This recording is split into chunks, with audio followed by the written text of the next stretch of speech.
लाडकी बहीण योजनेच्या केवायसी मध्ये आता नव्याने 80 लाख महिला अपात्र ठरवलेल्या आहेत. साधारणतः एका महिलेला एका वर्षाचे दरमहा 1500 प्रमाणे जरी विचार केला तरी 18,000 रुपये जातात. जर एका वर्षामध्ये 1 कोटीपेक्षा जास्त महिलांची संख्या कपात केलेली आहे. विशेषतः नव्या केवायसी मध्ये 80 लाख महिलांची संख्या कपात झालेली आहे. या 80 लाख गुणिले 18,000 जर केलं तर जवळपास 144 कोटी रुपये इतकी रक्कम होते. आता यावर जर योजना अपडेट मंत्री आदिती तटकरे यांचं म्हणणं असेल, होय मी अतिशय विचार करून त्यांचा उल्लेख योजना अपडेट मंत्री असा करते कारण महिला बालकल्याण मंत्री म्हणून काही कामं करावी असं कुठलंही भरीव काम तटकरे यांच्याकडून अजिबात झालेलं नाही. फक्त आणि फक्त योजनेचं अपडेट देण्यापुरत्या त्या स्क्रीनवर दिसतात. अशा योजना अपडेट मंत्री आदिती तटकरे यांनी ज्या 80 लाख महिला ज्यांचं कपात संख्या केलेली आहे ते 144 कोटी रुपये याचं नेमकं आता भरपाई कोण करणार याचं उत्तर दिलं पाहिजे. यावर जर आदिती तटकरे किंवा सरकार पक्षातल्या कुणाचंही म्हणणं असं असेल की आम्ही या महिला का अपात्र ठरवलेल्या आहेत कारण याच्यामध्ये काही पुरुष लाभार्थी होते, काही सरकारी लाभांश घेणाऱ्या महिला होत्या आणि म्हणून आम्हाला ते कपात करावं लागलं, असं जर उत्तर आदितीजी तुम्हाला द्यायचं असेल तर माझा त्याच्या पुढचा प्रश्न तुम्हाला आहे की मग पुरुष लाभार्थी किंवा सरकारी लाभांश घेणाऱ्या महिला ज्यांना नव्याने किंवा पुन्हा पुन्हा हा लाभ मिळत आहे हे तुम्हाला आधी कळलं नाही का? 2-2.5 वर्ष म्हणजे वार्षिक 144 कोटी रुपये जर तुम्ही देताय तर याचा अर्थ साधारणतः 288 कोटी रुपये जेव्हा तुम्ही अक्षरशः गुलाल बुक्क्यासारखे उधळले तेव्हा तुमचं हे सगळं गणित कुठे गेलं होतं? तेव्हा तुमची ही चिकित्सक वृत्ती, हा अभ्यास, हे विश्लेषण हे सगळं कुठे गेलं होतं? 288 कोटी रुपये जे दिलेले आहेत ते आदिती तटकरे तुम्ही तुमच्या खिशातनं दिले नाहीत. एकनाथ शिंदे, देवेंद्र फडणवीस यांनी आपल्या खिशातनं हे पैसे दिलेले नाहीत. 288 कोटी रुपये हे महाराष्ट्राच्या खिशातले पैसे गेलेले आहेत जे तुमच्या चुकीने गेलेले आहेत. या पैशाची भरपाई कोण करणार आहे? कारण या योजनेचं श्रेय घेण्यासाठी दादा, भाऊ, भाई म्हणत ज्यांनी ज्यांनी फ्लेक्सबाजी केली होती त्यातला आता कोण माईचा लाल पुढे येणार आहे आणि हे पैसे जर आमच्या चुकीने गेले तर या पैशाची भरपाई आम्ही केली पाहिजे हे सांगणार आहे. ज्या आदिती तटकरे एरवी श्रेयवादाच्या राजकारणात सगळ्यात पुढे असतात त्या आदिती तटकरे या 288 कोटी रुपयांचा हिशोब देणार आहेत का? आणि जर तुमचं म्हणणं असेल की नाही नाही आम्ही हे पैसे दिलेलेच होते आणि हे पैसे देणं कसं गरजेचं होतं तर काय गरज होती? ऐन निवडणुकीच्या काळामध्ये कुठलाही अभ्यास न करता लाभार्थी असणारे लोक हे पुरुष आहेत का? सरकारी लाभांश घेणारे आहेत का? सरकारी पगार उचलणारे आहेत का? त्यांच्याकडे तुमच्या केवायसी निकषातली जमीन जुमला किंवा 4 व्हीलर किंवा या सगळ्या साधन सामग्री आहेत का? याची चिकित्सा तुम्ही आधी का केली नाही? कोणता असा वाघ तुमच्या मागे लागला होता म्हणून तुम्हाला तो निर्णय घ्यावा लागला? कदाचित तो वाघ निवडणूक नावाचा वाघ होता का? म्हणून तुम्हाला घाईघाईने तुमचे पगारी मतदार तयार करण्याची गरज पडली आणि ते पगारी मतदार आता गरज सरो वैद्य मरो या पद्धतीने आता तुमची गरज संपलेलीच आहे. आता निवडणुका संपलेल्या आहेत त्यामुळे तुम्हाला आता या सगळ्या लोकांची गरज नाही, त्यामुळे या पगारी मतदारांची गरज नाही आणि म्हणून अचानक तुम्हाला 80 लाख महिलांमध्ये कपात करावी लागते. उत्तरं आदिती तटकरे यांनी दिली पाहिजे. उत्तरं आता अर्थ खातं ज्यांच्याकडे आहे त्या सन्माननीय मुख्यमंत्री फडणवीसांनी दिली पाहिजेत. उत्तरं लाडका भाऊ आणि लाडका भाई असं म्हणत ज्यांनी आपापल्या परीने आपापले सोलो पोस्टरबाजी केली होती हे सोलो पोस्टरबाजी करणारे मुख्यमंत्री आणि उपमुख्यमंत्री यांनी देणं गरजेचं आहे आणि ते तुम्ही यासाठी केलं पाहिजे कारण एकीकडे रिसेशनचा काळ चालू आहे, आर्थिक मंदीचा काळ चालू आहे. अशा काळात जर 288 कोटी रुपये तुम्ही गुलाल बुक्क्यासारखे उधळाल तर तुम्हाला प्रश्न विचारले जातील आणि त्याची उत्तरं तुम्हाला द्यावीच लागतील. ज्यांना त्यांनी सवय लावली त्या दिवशीला महागाईची वाढलेली आहे, 1-1 रुपयाचा हिशोब प्रत्येक जण करतो. आता अचानकपणे आता त्यांच्या खात्यामध्ये पैसे येणार नाहीयेत, त्यांच्या रोजीरोटीचा प्रश्न या निमित्तानं उपस्थित होणार कारण सर्वांना त्यांनी तसं म्हटलं होतं तुमच्या रोजीरोटीसाठी आम्ही आता काय करायचं त्यांनी कारण मोदीजींनी नाही. म्हणूनच मी म्हणते की आता काय करायचं? एकतर 80 लाख महिलांना तुम्ही पैसे देणं कंटिन्यू ठेवावं लागेल आणि जर म्हणणं असं असेल की याच्यामध्ये पुरुष लाभार्थी होते किंवा सरकारी नोकरदार महिला होत्या तर मग ही सगळी बुद्धी, हे सगळं मागावून सुचलेलं शहाणपण तुम्हाला योजना लागू करताना सुचलं नाही का? योजना लागू करताना तुम्ही इतकी घाई का केली आणि सरसकट पैसे का दिले? हे सरसकट पैसे कुणाच्याही व्यक्तिगत अकाउंट मधून गेलेले नाहीत, ना फडणवीसांच्या, ना शिंदेच्या, ना तटकरेंच्या. हे पैसे लोकांच्या टॅक्स मधनं गेलेले पैसे आहेत. या पैशांची भरपाई कोण करणार याची उत्तरं आता आदिती तटकरे यांनी द्यावी लागतील आणि तटकरेंना ही उत्तरं देता येत नसतील तर तटकरेंनी स्वतःला महिला बालकल्याण मंत्री म्हणून घेऊ नये. तुम्हाला खातं सांभाळताच येत नाही,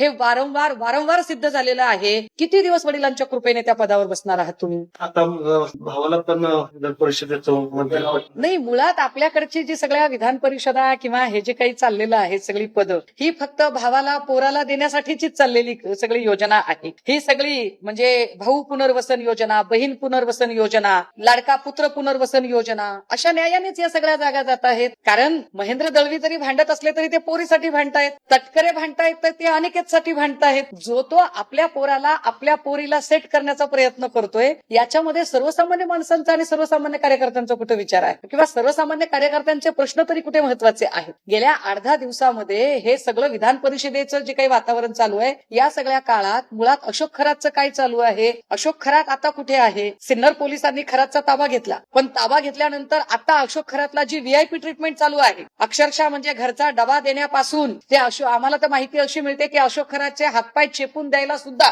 तिथे भक्तांची रांग लागलेली आहे. या सगळ्यांकडे कुठे लक्ष आहे? काल विषारी दारूने जी काही माणसं मेली, या सगळ्यांमध्ये महिला बालकल्याण मंत्री, तुम्ही महिलांचं कल्याण करणारे आहात ना, आज 22 बायकांचं कुंकू पुसलं गेलं. त्या 22 बायकांचं कल्याण अकल्याण जे काही असेल, या सगळ्यांच्या संबंधाने आदिती तटकरे तुमची भूमिका कुठे गेली? आणि ज्या काही दारूचे अड्डे उद्ध्वस्त केले गेले, ज्या दारूंच्या अड्ड्यांबद्दल आम्ही हातभट्टीचे अड्डे सगळे उद्ध्वस्त करत आहोत वगैरे वगैरे जे काही मांडणी केली गेली, ही फक्त 4 दिवसांचा दिखावा असेल का? कारण मी वारंवार पोलिसांना सांगते की पुण्यामध्ये विशेषतः हडपसर असेल किंवा फुरसुंगीचा भाग असेल, इकडे येरवड्याचा भाग असेल, विश्रांतवाडीचा भाग असेल, विशेषतः विश्रांतवाडीमध्ये बखारवाडी, भीमनगर 6 भट्ट्या आहेत. आता या 6 भट्ट्या उकडून काढायचं नाटक केलं गेलं, पण या भट्ट्या पुन्हा किती दिवसांमध्ये बसणार आहेत? म्हणजे हप्ता धंदा चालू राहिला पाहिजे ना. याची गॅरंटी कोण घेणार की विश्रांतवाडीतले, भीमनगर एरियातले 6 हातभट्टीचे धंदे पुन्हा चालूच होणार नाहीत? याची शाश्वती कोण देणार की शांतीनगर, विश्रांतवाडीचाच एरिया, जिथं 4 हातभट्टीचे धंदे आहेत, येरवडा, लमानतांडा, इथं होलसेल हातभट्टी, सगळ्या भागात जी हातभट्टी पसरवली जाते तिकडच्या एरियामध्ये, लोहगाव रोड असेल, विमाननगर असेल, विश्रांतवाडी असेल, शांतीनगर असेल, भीमनगर असेल किंवा एकूण सगळा मेंटल कॉर्नरचा एरिया असेल, या सगळ्या एरियात जी हातभट्टी पोहोचवली जाते ती येरवडा, लमानतांड्याच्या इथून होलसेल धंद्याने. आता तुम्ही हातभट्टी काढल्याचं नाटक वगैरे केलंय, त्याचं बऱ्याचपैकी तुम्हाला जमेल तेवढं त्याचं चित्रीकरण वगैरे केलं, पण पुन्हा इथं हातभट्टीचा धंदा बसणार नाही याची गॅरंटी कोण घेणार? अमितेश कुमार घेणार आहेत का? डीसीपी झोन, मला वाटतं तिकडे मुंडे साहेब आहेत, घेणार आहात जबाबदारी की तिथल्या पीआयला आम्ही जाब विचारायचा? कारण 8 दिवस हे नाटक होणार, पुन्हा तेच चालू राहणार. 5-9 चौक, बर्मा सेल, इथं पुन्हा हातभट्टीचे धंदे आहेत. धानोरी, मुंजाबा वस्ती, जो ओपन स्पेस आहे, विठ्ठल मंदिरचा परिसर, ज्या ओपन स्पेस मध्ये हातभट्टीचे धंदे चालू आहेत, हे सगळे धंदे फक्त 8 दिवसासाठी नाटक असेल की खरंच हे धंदे कायमचे बंद होतील? प्रश्न ज्यांच्या घरातले पुरुष गेलेत आणि ज्या महिला विधवा झाल्यात, या महिलांचे संसार सुरळीत व्हावे यासाठी महिला बालकल्याण मंत्री म्हणून आदिती तटकरे तुमची काय भूमिका आहे? गृह खात्याकडून आम्ही आता काही अपेक्षाच करत नाही, कारण ज्या गृह खात्याबद्दल निलेश राणे स्वतः नाराजी व्यक्त करतायत, निलेश राणे स्वतः सांगतायत की पोलीस कुचकामी ठरलेले आहेत, घरचा आहेर दिला जातोय, नारायण राणे घरचा आहेर देत आहेत, तिथं गृह खात्याकडून आम्ही काय अपेक्षा करायची? पण ज्यांना महिलांचं आणि बालकांचं कल्याण करण्याची जबाबदारी दिली त्या कुठे आहे? आणि या संबंधाने त्या काय भूमिका घेणार आहेत की तुमच्या भावाला विधान परिषद मिळावी याच कामात तुम्ही बिझी राहणार आहात? त्याचं उत्तर झालं पाहिजे. पण पोलिसांचा अभय असल्याशिवाय हे दारू काढते, याचा अर्थ गिरीश महाजन हे सरळ म्हणजे पोलिसांचं अभय असल्याशिवाय हे धंदे होत नाहीत असं जर गिरीश महाजनांचं म्हणणं असेल, तर गिरीश महाजन तुम्ही सरळ मुख्यमंत्र्यांना कोट करताय आणि तुम्ही हे सांगायचा प्रयत्न करताय की मुख्यमंत्री देवेंद्र फडणवीस यांचा गृह खात्यावर कुठलंही नियंत्रण नाहीये. गृह खात्यावरचं सगळं नियंत्रण हे सैल झालेलं आहे, ज्याचा परिणाम म्हणून पुण्यामध्ये अवैध धंदे असतील, हातभट्टी असेल, विषारी दारू असेल, कोयता गँग असेल, दिवसाढवळ्या गोळीबार असतील, भर बाजारात माणसांना शूटआउट केलं जात असेल, हे सगळं जर अमितेश कुमार यांना झेपत नसेल, कंट्रोल करू शकत नसतील, तर याचा अर्थ अमितेश कुमारांना स्वतः गृहमंत्री कंट्रोल करू शकत नाहीत का? उत्तर दिली पाहिजे. रायगडचा विषय आहे. राष्ट्रवादी आणि शिवसेना शिंदे गट यांनी साठवलं होतं किंवा सेटलमेंट केली शिवसेने, असा एक आरोप केला जातोय. तिथली जी जागा आहे ती मंत्रिपद शिवसेना जाईल आणि आमदारकी जे आहे ते तटकरेला दिलं जाईल, असं एक सेटलमेंट झालं. थोडक्यात काय, कपातलं बशीत आणि बशीतलं कपात आहे, त्याच्या पलीकडे तर जात नाहीये ना. म्हणजे अनिकेत तटकरेला आमदारकी देऊ आणि गोगावलेंना मंत्रीपद देऊ, म्हणजे तटकरेही खुश, गोगावलेही खुश. पण तटकरे आणि गोगावलेंचे कार्यकर्ते यांनी सतरंजाच उचलायचे आयुष्यभर, झेंडे त्यांनी यांचे फडकवायचे आणि त्यांच्या नशिबी फक्त दांडेच असणार. हा सरळ अर्थ आहे. कशाला या लोकांनी सांगायचं की आम्ही कार्यकर्त्यांना जपणारे लोक आहोत? तुम्ही कार्यकर्त्यांना जपू शकत नाही, तुम्ही तुमच्या सत्ता केंद्रीय राजकारणाच्या पलीकडे जाऊ शकत नाही. आणि असं असेल तर सुनील तटकरेंना खरंच अधिकार मिळतो का पार्थ पवारांना नावं ठेवण्याचा? जे सुनील तटकरे, आदिती तटकरे आणि अनिकेत तटकरे यांना सेट करण्यासाठी जीवाचं रान करतात, त्या तटकरेंना पार्थ पवारांच्यासाठी सुनेत्रा वहिनी काहीतरी करतायत हे बोलायचा तरी अधिकार मिळतो का? राजधर्म कुणाला चुकलाय? जसं तटकरे अनिकेत आणि आदितीसाठी धडपडत असतील, कदाचित तसंच सुनेत्रा पवार आता पार्थ पवारांचं नेतृत्व रुजवण्यासाठी धडपडत असतील. मला वाटतं की तटकरेंनी जरा स्वतःमध्ये जरा वाकून बघितलं पाहिजे या संबंधाने. मनोज जरांगे पाटील मराठा आरक्षणासंदर्भात उपोषणाला बसले होते. काही मागण्या मांडलेल्या आहेत, ते उपोषण त्यांनी थांबवलंय. पण मात्र त्यांनी एक आरोप केले, धनंजय मुंडे यांनी मला मारण्याचा प्लॅन केला, एक त्यांनी आरोप केला. नाही, मला काल ते उपोषणाला बसले होते तेव्हा त्यांची एकूण उन्हात बसलेली अवस्था निश्चितपणे बघवली नाही. ते कोणालाही म्हणजे आपल्या काळजामध्ये कलवा कलव होणारं ते चित्र असेल. परंतु मी आपल्याला अत्यंत जबाबदारीने सांगितलं पाहिजे की 8 महिन्यांपूर्वी जेव्हा अशाच पद्धतीने मुंबईमध्ये आश्वासनांचा कागद वगैरे दिला होता आणि GR वगैरे काढतो म्हटलं होतं, मी तेव्हाही म्हटलं होतं की ही फसवणूक होत आहे. इथे कायद्याला चॅलेंज केलं जातं तर GR ला तर चॅलेंज केव्हाही केलं जाऊ शकतं. आणि 8 महिन्यानंतर ते म्हणणं खरं ठरलं, कारण ते जर 8 महिन्यापूर्वी जर समजा भाजपने त्यांचा शब्द पूर्ण केला असता, विखे पाटलांनी जी मध्यस्थी केली ती जर खरोखरच मनापासून आणि प्रामाणिक प्रयत्न असते, तर कदाचित 8 महिन्यानंतर काल श्री मनोज जरांगे यांना उन्हात बसावं लागलं नसतं. पण रात्री जे काही झालंय त्याच्यानंतर किती मागण्या मान्य झाल्या की नाही झाल्या, की परत एकदा फसवणूक केल्यासारखं आहे हे काही आपल्याला कळायला मार्ग नाही. कारण अजून मी त्याच्यातली अपडेट माहिती काही घेतलेली नाही. तुम्ही जे काही दुसरा मुद्दा सांगताय की मुंडे आणि जरांगे यांच्यातला जो संघर्ष आहे त्याच्याबद्दलची कुठलीही अधिकृत माहिती निश्चितपणे माझ्याकडे नाही.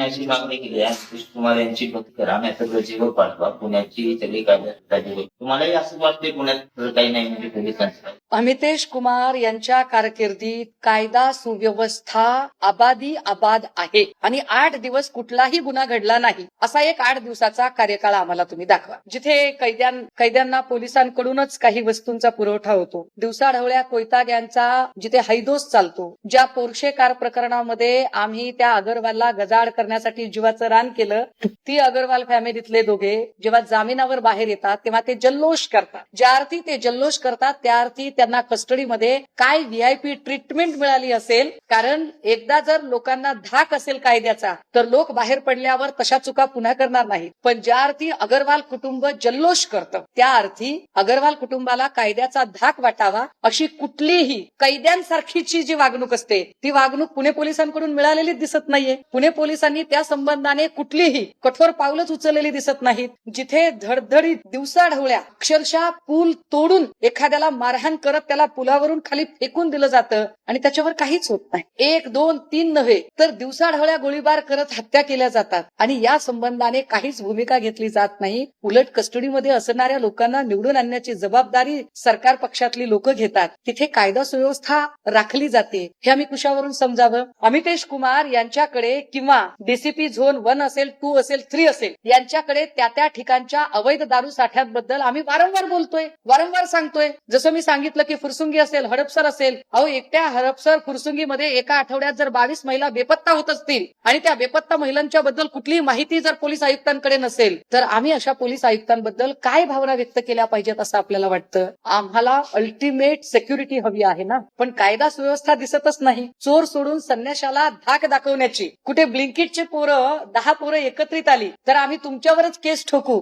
असं जर पोलीस त्या ब्लिंकिटच्या लेकरांना सांगत असतील आणि गुन्हेगारांना मात्र अभय देत असतील तर आम्ही काय अपेक्षा करायची यांच्याकडून? आता तुम्ही सगळ्या त्या लाडकी बहीण योजनेच्या पैशाचा उल्लेख केला की जोडीसारख्या ठिकाणी जवळपास आता काल 2 कंपन्या बंद झाल्या आणि 700 लोकांना म्हणजे ह्याच्यातून आता नोकरी गमावावी लागली सगळ्याची. सगळी अवस्था कशी बघता? दादा, आपण हा देश आर्थिक संकटातनं जात आहे. ही फायनान्शियल एमर्जन्सी आहे आणि या फायनान्शियल एमर्जन्सीमध्ये जसं मी सांगितलं की 80 लाख महिला म्हणजे जवळपास 144 कोटी रुपये, 2 वर्षाचे 288 कोटी रुपये. हा हिशोब एकीकडे राहिला. दुसरं, डिझेल, पेट्रोल आणि CNGचे भाव वाढून गेले. याचा परिणाम सर्वसामान्य माणसांच्या कुटुंबावर कसा होतोय तर एकट्या पुण्यामध्ये 240 ब्लिंकिट आउटलेट आहेत. एका आउटलेटला साधारणतः 200 पोरं काम करतात. म्हणजे 20,000 मुलं आहेत ज्यांना 4 किलोमीटर मधली एक फेरी करण्यासाठी साधारणतः 40 रुपयाचा MG मिळायचा, बिझनेस मिळायचा. आता तो आकडा 27 रुपयांवर आलेला आहे. आणि काम नाही केलं तर आम्ही दुसरी पोरं कामावर घ्यायला तयार आहोत आहोत ही मुजोरी ब्लिंकिटवाल्यांकडून होते. एकाच वेळेला 20,000 कुटुंब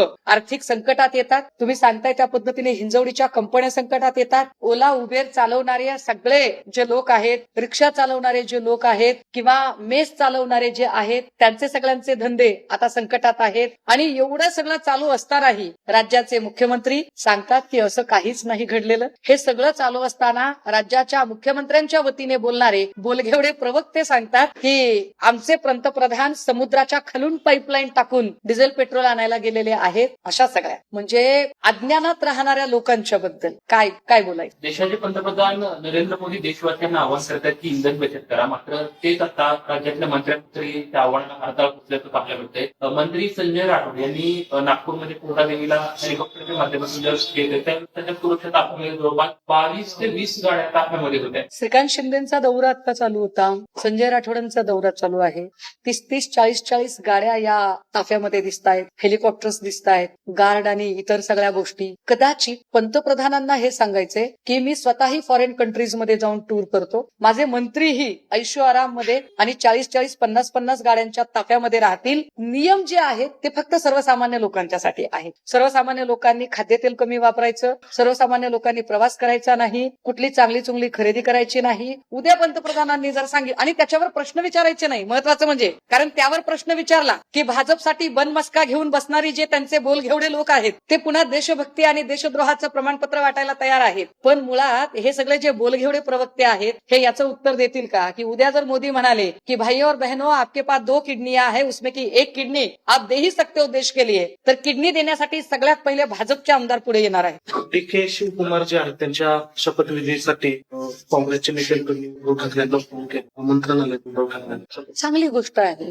महाविकास आघाडीचा घटक पक्ष म्हणून ते आमंत्रण आलं ही चांगली वार्ता आहे. याच्यात बातमी काय आहे. पार्थ पवारांचं काय? पवारांकडून काही आमदारांना राजीनामा दिला वक्तव्य केले.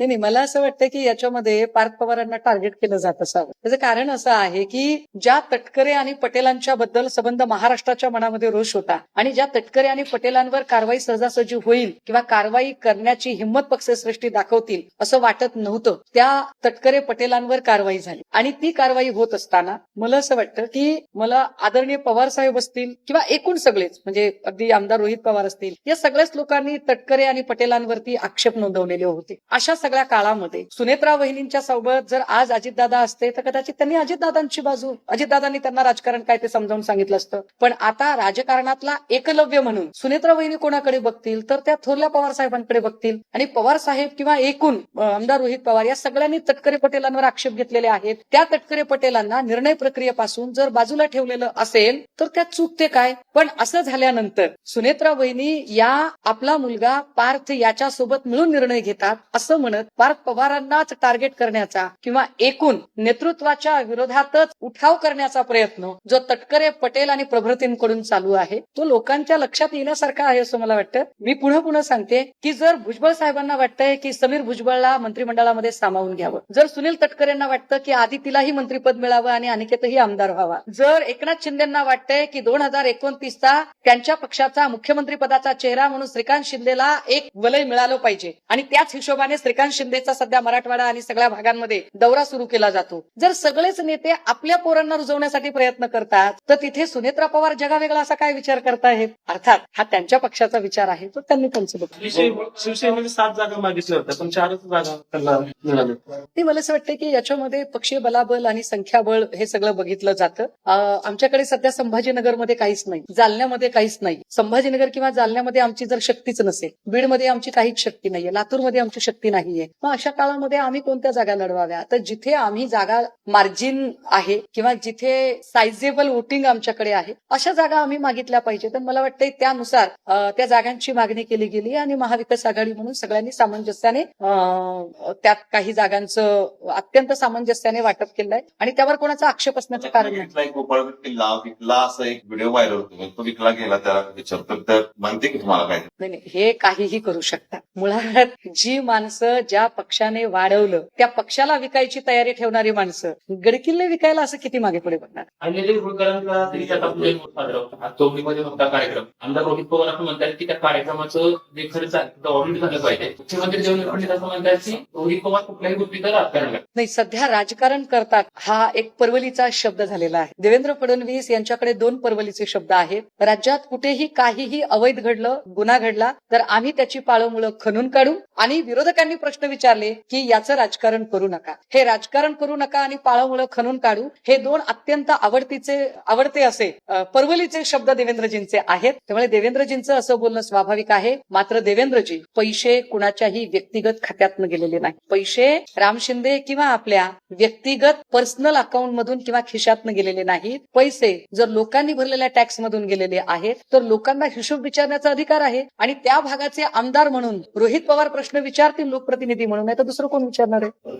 Okay, thank you. थँक्यू. मला असं वाटतंय की आता खराच विषय फार पद्धतशीरपणे गुंडाळण्याचा प्रयत्न सत्ताधाऱ्यांकडूनच होत आहे. एसआयटी कडून अगदी सुरुवातीला ज्या सकारात्मक अपेक्षा आम्ही व्यक्त केल्या होत्या त्या किती फोल ठरल्या हे आपल्या सगळ्यांच्या समोर आहे. तेजस्विनी सातपुते या एसआयटी स्पेशालिस्ट म्हणून सरकारकडून प्रत्येक प्रकरणामध्ये नेमल्या जाणाऱ्या अधिकारी आहेत, पण त्यांच्याकडून विषय लॉजिकल एंडला जात नाही हे पुन्हा एकदा स्पष्ट होतंय. आणि दुर्दैवान म्हणजे एका महिला अधिकारी असूनही मला त्यांच्या कार्यक्षमतेबद्दल खात्री आहे, पण त्या कार्यक्षमता त्या का वापरल्या जात नाही. कदाचित सरकार पक्ष आणि सरकार पक्षातल्या लोकांचा त्यांच्यावर दबाव आहे का असंही वाटायला लागते. कारण शक्यता नाकारता येत नाही की खरातकडे अनेक राजकीय लोकांचा खोलचिट्टा असू शकतो, आणि त्यामुळे आता तर काय चित्रपट वगैरे येतोय म्हणे, काय सांगता येत नाही. अशोक खरातवरती महाराष्ट्राची एप्रिल महिना चित्रपट येतो, त्याच्यामध्ये रुपाली चाकणकरची भूमिका अभिनेत्री दीपाली सय्यद करणार. मात्र अभिनेत्री दीपाली सय्यदला धमक्याचे फोन येतात की तुला गोळ्या झाडून तुझं राजकीय करिअर उद्ध्वस्त करू शकते. ते असं कुणालाही करू नये. मला वाटतं दीपाली सय्यद या